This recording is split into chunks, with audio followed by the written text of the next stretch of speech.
Alright, that ended prematurely apparently, but the root of the problem was I was given this and asked for what value of x and y do these work. I think that was what the problem was. And I started cracking at it.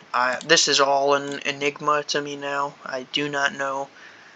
This is just torturous, but somehow, oh my god. And I'm sure, again, you could simplify this. It doesn't have to take this much work, but this is an actual Olympiad problem. And I was super invested in solving exponential equations at that time. So I just... yeah. Very interesting. Absorbance versus I'm still doing chemistry, it looks like here. That is torture. School short day percentage calculator. I'm not sure what this is supposed to be saying. Oh, this is... oh yeah, this is telling me what percent done I am in the school day. I think I did something like this in middle school too. It's pretty cool. Email clearing. Yeah, I cleared a crap ton of emails. I started off with 4022, I guess, and then I got down to like 261. Pretty crazy. Kramer's rule for 2x2 matrices. Oh yeah, so Miss Cadwell was talking to me about this. This was this recent, really? Wow. No, it couldn't have been. Could it? I don't know. I thought I made this long ago. Maybe not. But yeah, I could have sworn I made this so long ago. Maybe I learned about Kramer's rule and then recently. I'm not sure. But yeah, there's a generalization using Kramer's rule to solve any two linear equations by using matrices and using determinants and stuff like that, I guess. I understood it at one point. I've forgotten the formulas, but yeah, you can solve them. Where am I at now? Only 5 to go. The perfect tangent. Oh my god, that is smooth. Wow, that's pretty crazy. How did I do that? I just did slope times x minus the original function. Oh, so just the derivative minus the original then? Is that the general form? That's really nice. Ultimate failure. This was for a recent math competition.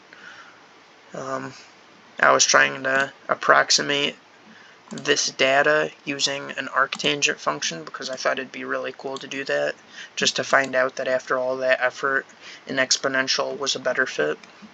And of course, if you want to be a man of science, you gotta choose the most accurate representation, even if you spent literal hours trying to develop a cooler one.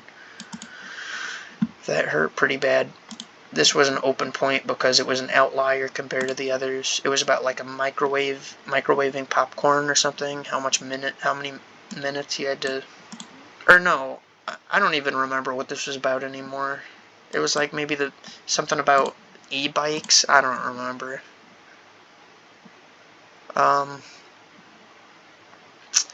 It was about e-bikes. I remember now.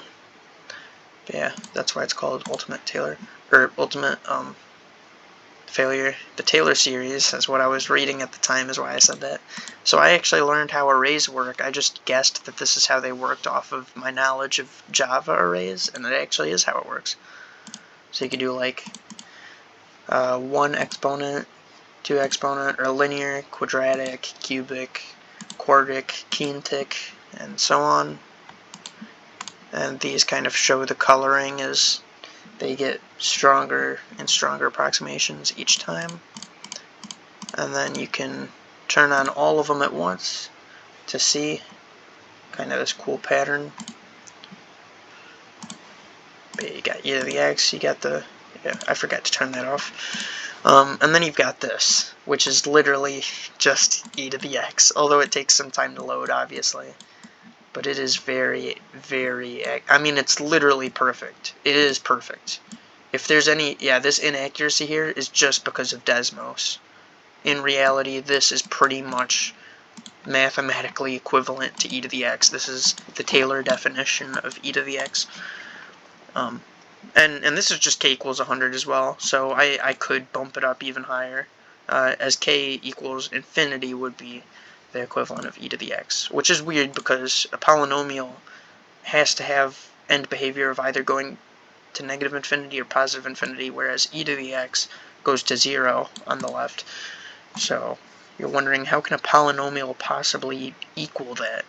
But really, you'd never do e to the negative infinity. That's not really... You could say they equal each other for all real numbers, but you can't say when it's infinity because, you know. Two more.